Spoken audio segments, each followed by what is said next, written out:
Il est 23h57. Vos écrans sont éteints. Les bruits de la rue se sont tus. Et dans cette poche de silence qui précède le nouveau jour, quelque chose d'invisible est sur le point de basculer.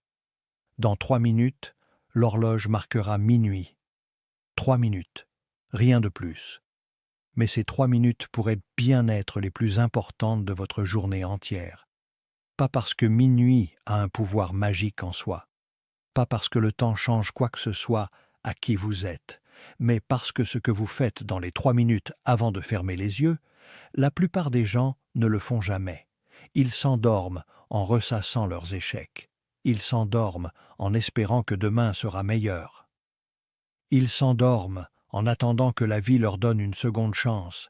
Mais ceux qui attirent l'abondance, ceux qui ont compris un secret que les écoles ne vous apprennent pas, ceux-là font une chose complètement différente.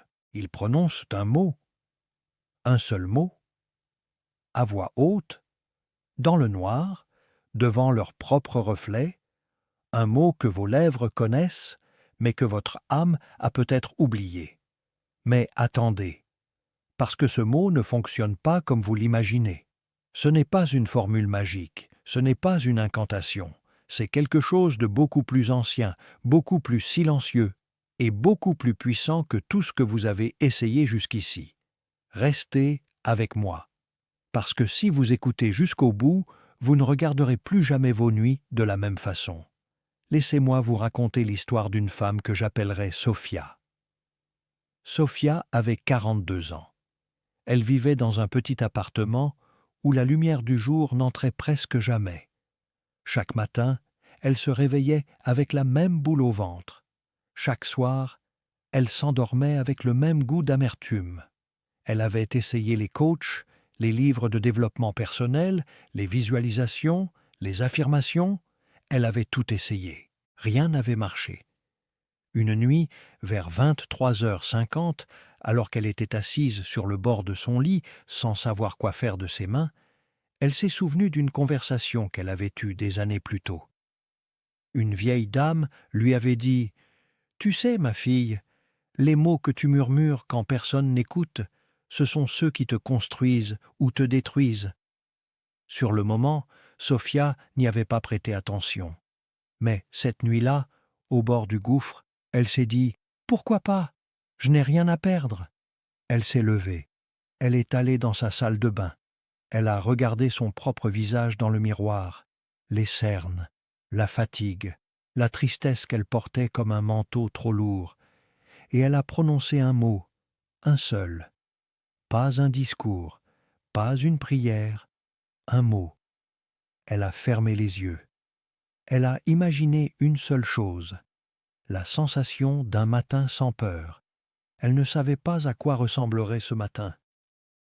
Elle ne savait pas comment y arriver. Elle a juste imaginé la sensation. Puis elle est allée se coucher. Le lendemain, rien n'avait changé en apparence. Toujours le même appartement sombre, toujours la même solitude. Mais quelque chose à l'intérieur d'elle avait bougé d'1 millimètre. Elle a recommencé le lendemain, et le surlendemain. Et 3 mois plus tard, Sophia avait quitté son appartement. Pas pour un palace, juste pour un endroit avec une fenêtre. Un endroit où la lumière entrait. Un endroit où elle pouvait respirer. Elle n'avait pas gagné au loto. Elle n'avait pas rencontré un prince charmant. Elle avait simplement accepté quelque chose qu'elle refusait depuis toujours. Et ce que Sophia a compris, sans le formuler, c'est que l'abondance ne commence pas par ce que vous avez. L'abondance commence par ce que vous acceptez. Mais la plupart des gens passent leur vie à refuser leur situation, à refuser leurs limites, à refuser qui ils sont vraiment. Et c'est exactement pour ça que rien ne change. Il existe, dans presque toutes les traditions anciennes, une idée fascinante. Le mot prononcé a un pouvoir que la pensée seule n'a pas. Ce n'est pas de la superstition, c'est une mécanique humaine que nous commençons à peine à comprendre. Quand vous pensez quelque chose, vous êtes seul avec vous-même. La pensée reste dans votre tête. Elle peut être vague, floue, contradictoire. Vous pouvez penser une chose et son contraire dans la même seconde. Mais quand vous parlez, c'est différent. Quand vous parlez, votre corps entier s'engage, vos lèvres bougent, votre langue se soulève, votre souffle sort, vos oreilles vous entendent, votre cerveau enregistre. Il y a une différence fondamentale entre « je devrais accepter » et « j'accepte » prononcé à voix haute. Le premier est un souhait, le second est un acte. Et les neurosciences commencent à confirmer ce que les sages savaient depuis des millénaires. Entendre sa propre voix prononcer un mot chargé d'émotion modifie littéralement la chimie de votre cerveau. Votre système réticulaire activateur, ce petit filtre situé au cœur de votre cerveau, ne fait pas la différence entre une réalité extérieure et une réalité intérieure fortement ressentie. Il enregistre, il classe, il cherche des preuves.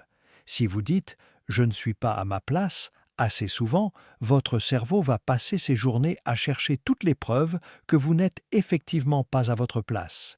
Il va ignorer les signes contraires. Il va amplifier les moindres frustrations. Si vous dites « je suis en retard dans ma vie », votre cerveau va interpréter chaque seconde comme une confirmation de ce retard. Vos paroles sont le code source de votre réalité intérieure. Mais voici ce que personne ne vous dit. La plupart des gens utilisent leurs paroles contre eux-mêmes, sans même s'en rendre compte. Ils disent « je suis fatigué » alors qu'ils pourraient dire « je vais me reposer ». Ils disent « je n'y arriverai jamais » alors qu'ils pourraient dire « je suis en train d'apprendre ». Ils disent « la vie est dure » alors qu'ils pourraient dire « je traverse une tempête, mais je tiens ». Et le plus étrange dans tout cela, c'est que l'un des mots les plus puissants est aussi l'un des plus courts. Un mot que les enfants prononcent facilement, mais que les adultes oublient. Un mot qui ne m'en dit rien, qui ne réclame rien, qui ne lutte contre rien. Un mot qui se contente d'ouvrir la porte. Vous êtes-vous déjà demandé pourquoi cette habitude méditée avant de dormir revient dans presque toutes les traditions de sagesse? Pourquoi ce moment précis, juste avant que le sommeil ne vous prenne, est considéré comme si précieux? La réponse se trouve dans ce que les chercheurs appellent aujourd'hui l'état hypnagogique. C'est cette petite fenêtre, ce passage étroit entre l'éveil et le sommeil profond. Votre corps commence à s'alourdir, votre respiration ralentit, votre esprit conscient, celui qui juge, qui analyse, qui critique, qui doute, ce mental infatigable commence enfin à lâcher prise. Dans cet état, votre cerveau produit des ondes θ. Les ondes θ sont l'état de la suggestibilité maximale. C'est l'état dans lequel les apprentissages s'ancrent le plus profondément. C'est l'état dans lequel les traumatismes peuvent être apaisés. C'est l'état dans lequel les peurs peuvent être désamorcées. Et c'est aussi l'état dans lequel vous pouvez planter des graines d'abondance sans que votre mental ne vienne les arracher.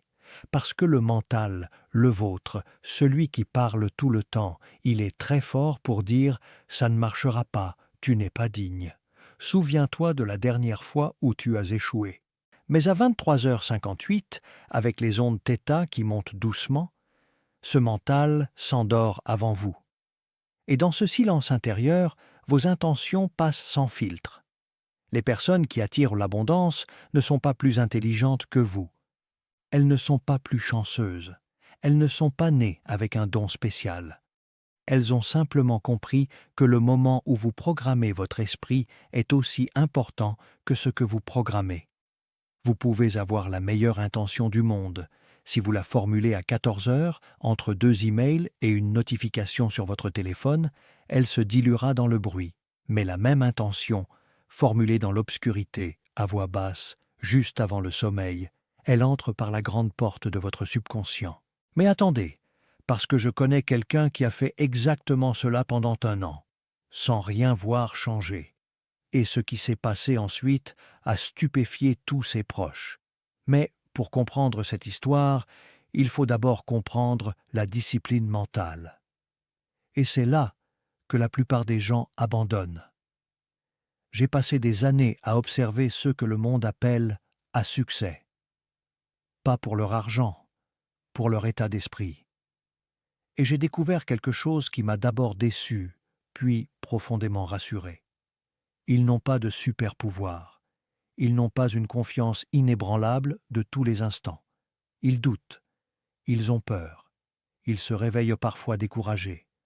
La différence, c'est qu'ils ont des racines. Ils ont une petite habitude qu'ils répètent même quand ils n'y croient pas. Surtout quand ils n'y croient pas. J'ai connu un entrepreneur qui a fait faillite 2 fois. 2 fois. Il a tout perdu, mais chaque soir, même au plus bas, il faisait le même rituel. Il fermait les yeux. Il plaçait une main sur son cœur, et il murmurait un mot. Pas pour attirer l'argent, pour attirer le calme. Il m'a dit un jour, « Quand je n'avais plus rien, je me suis rendu compte que j'avais encore quelque chose. J'avais ma parole. Et tant que je pouvais encore parler à moi-même avec respect, je n'étais pas vraiment perdu. » Cette phrase m'a marqué. Tant que je pouvais encore parler à moi-même avec respect. Parce que c'est exactement là que la plupart des gens échouent. Ils ne perdent pas leur entreprise, leur argent ou leurs relations. Ils perdent le respect de leur propre parole. Et quand vous ne respectez plus votre propre parole, tout s'effondre. Mais quand vous vous engagez à prononcer un mot chaque soir, même fatigué, même déçu, même sceptique, vous construisez quelque chose de plus précieux que l'argent. Vous construisez l'intégrité intérieure. Et l'intégrité intérieure, c'est le terreau de toute abondance durable. Ce n'était que le début, parce que voici la vérité que les livres de motivation ne racontent jamais. La discipline mentale, ce n'est pas se forcer à croire, c'est choisir d'agir avant de croire. Et c'est exactement ce que fait une personne, qui n'attend plus que la vie lui donne une raison d'espérer. Je veux vous parler d'un homme que j'ai rencontré dans un tout petit village, loin des grandes villes, loin du bruit. Il s'appelait Hassan. Il n'était pas riche selon les critères du monde. Il n'avait pas de compte en banque impressionnant. Mais il avait une paix que les milliardaires envieraient. Un soir, alors que je passais quelques jours chez lui, je l'ai observé. Vers 23h45, il s'est levé doucement. Il est sorti dans son petit jardin. Il s'est assis sur une pierre. Il a pris une poignée de terre dans sa main. Il l'a regardée longuement. Et j'ai cru entendre qu'il murmurait quelque chose. Je me suis approché.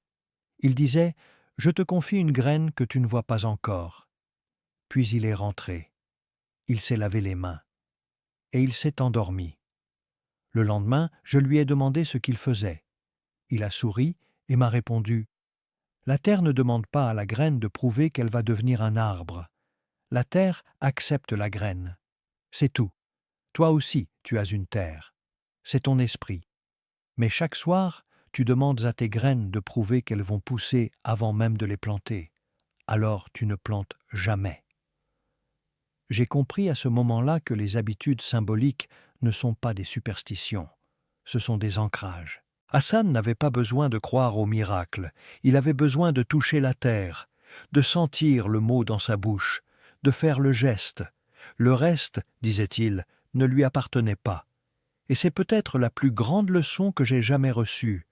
Les personnes disciplinées ne cherchent pas à contrôler le résultat, elles contrôlent le rituel. Elles savent que la récolte n'est pas entre leurs mains. Mais planter la graine, si. Et cela leur suffit. Et voici ce que la plupart des gens ignorent. Plus vous êtes fatigué, plus vous êtes découragé, plus vous avez besoin de ce rituel, parce que c'est dans les nuits les plus sombres que les racines poussent le plus profond. Mais on ne voit jamais les racines. On voit seulement les arbres, longtemps après. Il y a une sagesse ancienne, qu'on retrouve sous différentes formes à travers le monde, qui dit « Ce que tu refuses te possède. Ce que tu acceptes te libère. » Pensez-y un instant.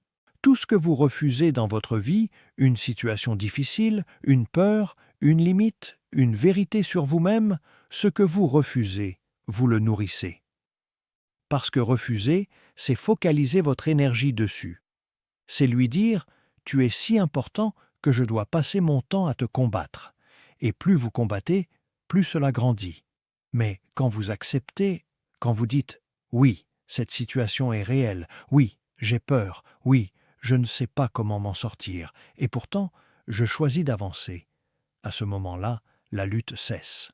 Ce n'est pas une résignation, c'est un dépassement. Accepter ne veut pas dire approuver. Accepter ne veut pas dire abandonner. Accepter veut dire « je ne gaspille plus mon énergie à nier ce qui est. Maintenant, je construis à partir de là ».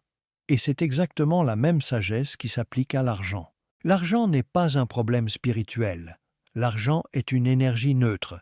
Ce qui compte, c'est votre rapport à lui, ce que vous acceptez ou refusez à son sujet.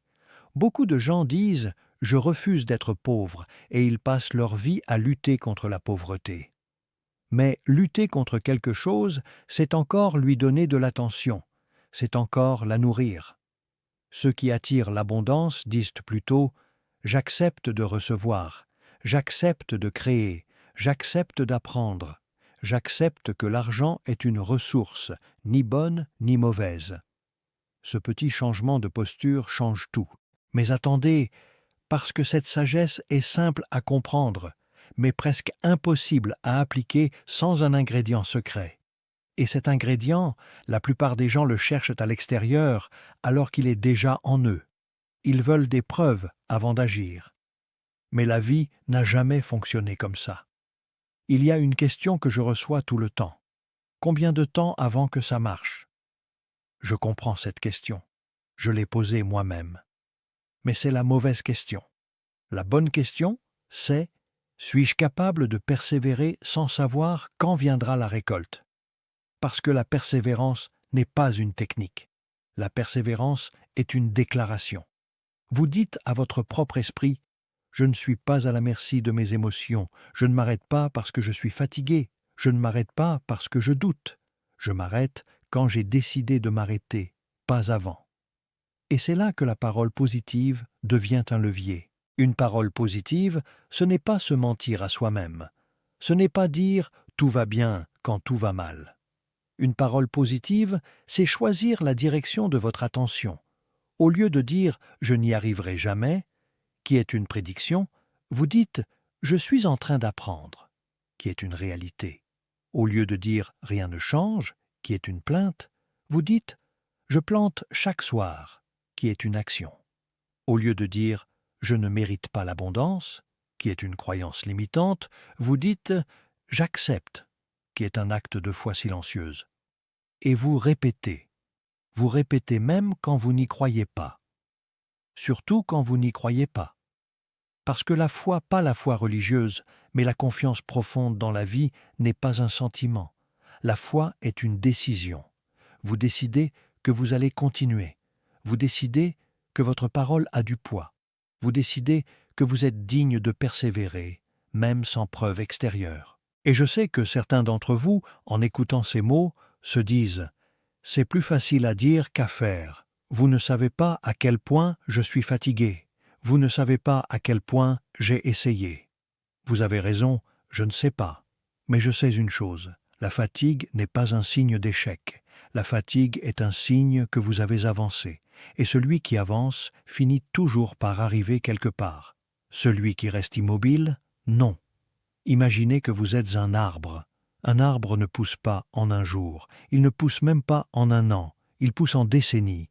Et pourtant, chaque jour, il envoie ses racines un peu plus loin. Chaque jour, il déploie ses branches un peu plus haut. Sauf que vous voulez voir le tronc avant d'avoir planté la graine. C'est humain. Mais c'est aussi la raison pour laquelle beaucoup abandonnent. La méditation sur vos objectifs avant minuit, ce n'est pas un accélérateur de miracles. C'est un ancrage quotidien. Chaque soir, vous rappelez à votre esprit « Voici où je vais.